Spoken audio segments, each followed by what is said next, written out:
Thames நதிக்கரையில் கொண்டு போய் விநாயகர் சிலையை கரைக்கிறாங்க. அவன் அந்த நதியை புனிதமாக வணங்குறவன். ஒரு நாட்டுடைய அந்த நாட்டின் புனிதமான ஒரு மீனை பிடிச்சி சாப்பிட்றாங்க. அது வீடியோவை எடுத்து வெளியிடுறாங்க. அப்போ இது எதை நோக்கி போகுது இந்த போக்குங்கிறத நீங்கள் பார்க்கணும்ல. நம்ம ஒரு நாட்டுக்கு போயிருக்கோம், அந்த நாட்டுடைய கல்ச்சருக்கு நம்ம அடாப்ட் ஆகிக்கணும். பட் அங்கே இந்தியர்கள் அமெரிக்காவில் 2ஆம் தர குடிகளாக தான் அங்கே பார்க்கப்படுறாங்க. இன்னும் சொல்லப்போனால் 3ஆம் தர குடிகளாக தான் நம்மளை பார்க்குறாங்க.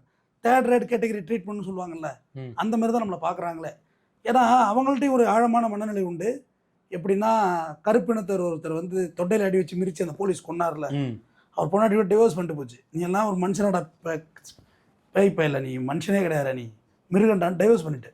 ஆனால் நம்ம ஊரில் ஒரு அஜய் துமார்கிற பையனை அடித்து கொள்கிறாங்க. அவங்க பொண்ணாட்டிலாம் ரோட்டில் உட்காந்து ஸ்ட்ரைக் பண்ணுதுங்க.